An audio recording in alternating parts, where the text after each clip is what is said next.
صلی علی رسولہ الکریم۔ رہن سہن کے 30 آداب سے متعلق آپ کے سامنے بات کرنے کا ارادہ ہے۔ روزانہ انشاءاللہ ایک ادب پر بیان ہوگا، یعنی شریعت کے ایک ایسے حکم پر بات ہوگی جس کا ہماری معاشرت سے تعلق ہے، کیونکہ اللہ تعالیٰ نے ہمیں ایک معاشرے کی صورت میں پیدا کیا ہے۔ اگر ہم جنگل میں پیدا ہوتے، کسی سے ہمارا تعلق نہ ہوتا، تو صرف نماز روزہ یہ عبادات ہمارے لیے کافی تھیں، لیکن چونکہ اسلام ایک فطری مذہب ہے، قیامت تک کے لیے رہنے کے لیے آیا ہے، اور اسلام میں رہبانیت حرام ہے، سب کو چھوڑ چھاڑ کے جنگلوں میں نکل جانا عبادت کے لیے، اس کو رسول اللہ صلی اللہ علیہ وسلم نے صاف لفظوں میں اس عمل کو حرام قرار دیا ہے۔ تو اب چونکہ ہمیں معاشرے کی شکل میں رہنا ہے، خاندان کی شکل میں رہنا ہے، ریاست کی شکل میں رہنا ہے، تو بہت سارے کام ہمیں کچھ ایسے کرنے پڑیں گے جس کا ہماری معاشرتی زندگی پر اچھا اثر پڑے، یعنی جو ہمارے ساتھ اٹھنے بیٹھنے والے لوگ ہیں وہ بھی ہماری ان عادات سے متاثر ہوں اور وہ بھی ہم سے خیر حاصل کریں، اور ہمیں ان کی خیریں ملیں، اور وہ ہمارے شر سے محفوظ رہیں، ہم ان کے شر سے محفوظ رہیں۔ تو علماء نے اس پر مستقل کتابیں لکھی ہیں اور بہت تاکید کے ساتھ اس کے احکام بیان کیے ہیں۔ حضرت حکیم الامہ حضرت مولانا اشرف علی تھانوی رحمہ اللہ تعالیٰ تو اس کی بہت زیادہ تاکید فرمایا کرتے تھے کہ لوگ صرف نماز روزے کو دین سمجھتے ہیں، اور معاشرت، آپس کا رہن سہن، ان آداب کو لوگوں نے دین کی فہرست سے نکال دیا ہے، جبکہ رسول اللہ صلی اللہ علیہ وسلم نے اس کی بہت تاکید کی ہے۔ میں ایک دو احادیث آپ کے سامنے بیان کرتا ہوں صرف اس کی اہمیت بیان کرنے کے لیے۔ نبی صلی اللہ علیہ وسلم نے فرمایا، جب دو آدمی کھانے میں شریک ہوں، کھجور کھا رہے ہوں، تو ایک شخص 2 کھجوریں اکٹھی نہ اٹھائے۔ اب آپ دیکھیے کتنی معمولی سی بات ہے بظاہر کہ آپ ایک کے بجائے 2 کھجوریں کھا لیں گے تو کیا نقصان ہوگا، عرب میں کھجور تو بہت زیادہ تھی، مگر اس کا خیال کیا گیا ہے کہ جب آپ ایک برتن میں اکٹھے ہو کر کھا رہے ہیں تو دوسرے کا خیال کر کے کھائیں، آپ 2 کے بجائے 1 کھجور اٹھائیں، ایک جب ختم ہو جائے پھر آپ دوسری اٹھائیں۔ تو میں نے ایک مثال دی ہے کہ نبی صلی اللہ علیہ وسلم نے کس طرح معاشرت کے اصول بیان کیے ہیں۔ قرآن مجید میں اللہ تعالیٰ کا ارشاد ہے، اذا قیل لکم تفسحوا فی المجالس فافسحوا یفسح اللہ لکم، کہ مجلس میں دوسرے کے لیے جگہ چھوڑو، اس طرح سے نہ بیٹھو کہ دوسرا جب آئے تو اس کو جگہ ہی نہ ملے۔ تو یہ وہ آداب ہیں قرآن بیان کر رہا ہے۔ آپ قرآن مجید میں اللہ تعالیٰ نے حکم دیا کہ جب کسی کے گھر جاؤ تو اجازت لے کے جاؤ، بغیر اجازت لی آپ کسی کے گھر میں نہیں گھس سکتے۔ اور نبی صلی اللہ علیہ وسلم نے فرمایا کہ انما جعل الاستئذان لاجل البصر، اللہ نے جو قرآن مجید میں حکم دیا کہ اجازت لے کے جاؤ تو یہ اس لیے کہ تاکہ کسی کی پرائیویسی میں آپ دخل انداز نہ ہو، یعنی آپ اس کے گھر میں اس کی چاہت کے بغیر نظر نہ ڈالیں۔ تو نبی صلی اللہ علیہ وسلم نے بتا دیا کہ اجازت لے کے جانا، اس کا مطلب یہ ہے کہ اگر کسی کے گھر کا دروازہ کھلا ہے یا کھڑکی کھلی ہے تو آپ کی اس پہ نظر نہیں پڑنی چاہیے، کیونکہ آپ کو شریعت اجازت نہیں دیتی کہ آپ کسی کے گھر میں جھانک کے دیکھیں۔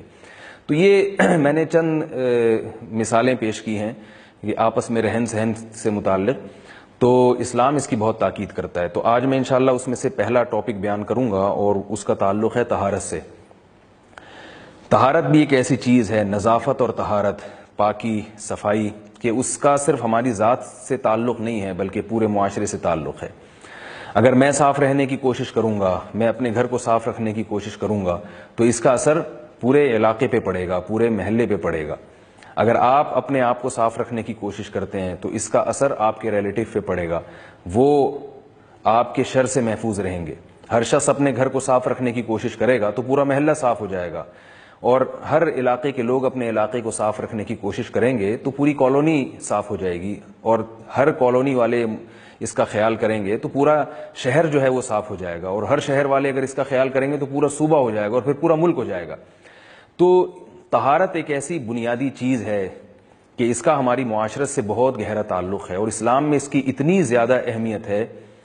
میں اس کی صرف 2 دلیلیں دوں گا کہ اسلام میں اس کی بے پناہ اہمیت ہے، نظافت اور طہارت کی، صفائی ستھرائی کی۔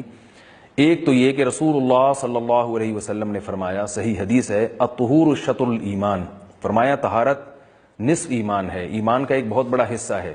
ایک حدیث میں آتا ہے طہارت نصف ایمان ہے، اور ایک حدیث میں آتا ہے کہ طہارت ایمان کا ایک بہت بڑا حصہ ہے۔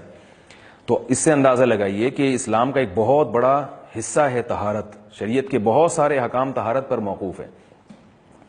دوسرا، طہارت کا اندازہ اس سے لگائیے کہ جب کوئی غیر مسلم اسلام قبول کرتا ہے تو اسلام کا سب سے پہلا حکم جو اس کی طرف متوجہ ہوتا ہے وہ طہارت ہے۔ احادیث میں اس کی مثالیں ملتی ہیں کہ جب کوئی غیر مسلم اسلام قبول کرتا تھا تو اسے غسل کا حکم دیا جاتا تھا. آج بھی یہی حکم ہے. فقہا لکھتے ہیں کہ جب بھی کوئی غیر مسلم اسلام قبول کرے گا سب سے پہلے اسے غسل کروایا جائے گا, یعنی سب سے پہلے اس کے جسم کو پاک اور صاف کیا جائے گا. فقہاء کرام جو قانون کی کتابیں لکھتے ہیں, ہمارے چاروں مذاہب کی کتابیں مالکیہ, حنفیہ, شافعیہ اور حنابلہ جو تواتر سے چلی آ رہی ہیں صدیوں سے, اور اس کے علاوہ بھی جو فقہ کی کتابیں لکھی گئی ہیں, فقہ اسلامی قانون ہے, تو آپ تمام کتابوں کا مطالعہ کر سکتے ہیں, تمام کتابوں کو دیکھ سکتے ہیں. ان میں سب سے پہلا جو چیپٹر ہوتا ہے وہ طہارت ہوتا ہے. یعنی اسلامی قانون کو جب لکھا جاتا ہے ریٹن فارم میں یا مدارس میں یا یونیورسٹیوں میں پڑھایا جاتا ہے تو اسلامی قانون میں سب سے پہلے جو چیز پڑھائی جاتی ہے وہ صاف ستھرا رہنا سکھایا جاتا ہے. تو اس سے پتہ چلتا ہے کہ اسلام میں اس کی بے پناہ اہمیت ہے.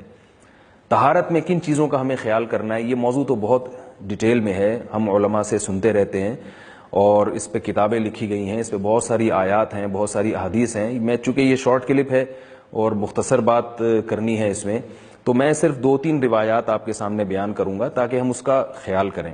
ایک تو یہ کہ رسول اللہ صلی اللہ علیہ وسلم نے حکم دیا, فرمایا اذا استيقظ احدكم من منامه فلا يغمسن يده في الاناء حتى يغسلها ثلاثا. فرمایا تم میں سے جب کوئی صبح سو کے اٹھے تو جب تک اپنے ہاتھ کو 3 مرتبہ نہ دھولے وہ برتن میں نہ ڈالے. اب آپ اندازہ لگائیے کہ ہاتھ کے بارے میں ہمیں یقین نہیں ہے کہ اس پہ گندگی لگی ہے, لیکن نبی صلی اللہ علیہ وسلم برتن میں پانی میں ہاتھ ڈالنے سے پہلے حکم دے رہے ہیں کہ اس ہاتھ کو 3 دفعہ دھو لو. اس سے آپ طہارت کا اندازہ لگائیے کہ اسلام کتنا زیادہ صفائی کا ہم سے تقاضا کرتا ہے, کہ ایک موہوم چیز یقین بھی نہیں ہے اس کی بیس پر بھی ہمیں حکم دیا جا رہا ہے کہ احتیاط کا تقاضا یہ کہ آپ اپنے ہاتھوں کو دھو لیں. ظاہر ہے اگر آپ ایسے ہی پانی میں ہاتھ ڈال دیں گے اس میں جراثیم پھیلیں گے اور اس میں گندگی جانے کا خطرہ ہے. تو گھروں میں بچوں کو اس کی ترغیب دینی چاہیے کہ ان کو طہارت کے آداب بچپن سے سکھانے چاہیے. اگر وہ ایسے کوئی برتن میں پانی رکھا ہوا ہے اور وہ جا کے ایسے ہی ہاتھ ڈال دیتے ہیں تو ان کو یہ حدیث سنانی چاہیے, ان کو اس سے منع کرنا چاہیے. دوسرا, نبی صلی اللہ علیہ وسلم نے ہمیں حکم دیا, فرمایا آپ صلی اللہ علیہ وسلم نے حق علی کل مسلم ان یغتسل کل اسبوع مرۃ. آپ صلی اللہ علیہ وسلم نے فرمایا کہ ہر مسلمان پر لازم ہے کہ وہ ہفتے میں کم از کم 1 مرتبہ غسل کرے. یہ کم سے کم ہے, زیادہ بھی ہو سکتا ہے, جب گرمیاں ہیں, پسینہ نکلتا ہے, اس میں بدبو پھیلتی ہے تو اس میں زیادہ غسل کرنا چاہیے. بدبو سے اجتناب کرنا چاہیے. آپ صلی اللہ علیہ وسلم نے پیاز کھا کر مسجد میں آنے سے منع کیا, جس کی علماء ایک حکمت بیان کرتے ہیں کہ کوئی بھی ایسی جگہ جہاں لوگوں کی گیدرنگ ہو تو آپ کبھی کوئی ایسی چیز استعمال نہ کریں جس میں بدبو ہو. ہم دیکھتے ہیں لوگ پان کھا کے, گٹکے کھا کے, نسوار کھا کے مجمع میں جاتے ہیں, دوسروں کو کراہیت آ رہی ہے, تکلیف ہو رہی ہے, نسوار کی پیکیں پھینکی جا رہی ہیں, پان کی پیکیں, نسوار کی پھٹکیاں پھینکی جا رہی ہیں, پان کی پیکیں وضو خانے میں پھینکی جا رہی ہیں, اور گلیوں میں, محلوں میں, سڑکوں میں وہ تھوک پھینکی جا رہی ہے. تو یہ بھی گندگی ہے اور ہماری شریعت اس کو قطعاً کسی بھی صورت میں پسند نہیں کرتی, اس لیے ان چیزوں سے اجتناب کرنا چاہیے. پھر آپ صلی اللہ علیہ وسلم نے غسل کے وقت ہمیں حکم دیا غسل براجم کا, یعنی جسم کے وہ جوڑ جس میں ایک میل کچیل زیادہ لگتا ہے. یہ جوڑ ہیں, یہ ہماری یہ جو کوہنی کی ہڈی ہے یا یہ جو گھٹنے ہیں, ان پہ میل کچیل زیادہ ہوتا ہے. تو ابو داؤد کی حدیث ہے, آپ صلی اللہ علیہ وسلم نے ان جگہوں کو خاص طور پہ صاف کرنے کا حکم دیا ہے. پھر مسواک کا بہت زیادہ آپ صلی اللہ علیہ وسلم نے اہتمام کیا. آپ مسواک کریں یا ٹوتھ برش یا پیسٹ کے ذریعے دانتوں کو صاف رکھیں, یہ 24 گھنٹے صاف ہونے چاہیے. ہمارے نبی صلی اللہ علیہ وسلم جتنا زیادہ دانتوں کو صاف کرنے کا اہتمام رکھتے تھے, اتنا اہتمام شاید کسی اور جسم کے کسی اور عضو کو صاف رکھنے کا آپ نے اہتمام نہیں کیا. آج میڈیکل سائنس بھی کہتی ہے کہ بہت ساری بیماریاں ہیں جو دانتوں کے ذریعے ہمارے معدے میں اور پیٹ میں جاتی ہیں, تو بہت زیادہ اس کا اہتمام کرنا چاہیے. لوگ کیا کرتے ہیں کہ دانت کو صاف کرتے ہیں سونے سے پہلے یا اٹھنے کے بعد, لیکن نبی صلی اللہ علیہ وسلم کی سنت ہے 24 گھنٹے دانت کو صاف رکھنا. آپ صلی اللہ علیہ وسلم جب کچھ کھایا کرتے تھے تو خلال کر کے دانت کو صاف کیا کرتے تھے, اور اس کے بعد آپ صلی اللہ علیہ وسلم رات کو سونے سے پہلے, صبح اٹھتے ہی سب سے پہلا کام, رات کو سونے سے پہلے بھی مسواک ہے اور اٹھتے ہی سب سے پہلا کام آپ صلی اللہ علیہ وسلم کا مسواک ہوا کرتا تھا.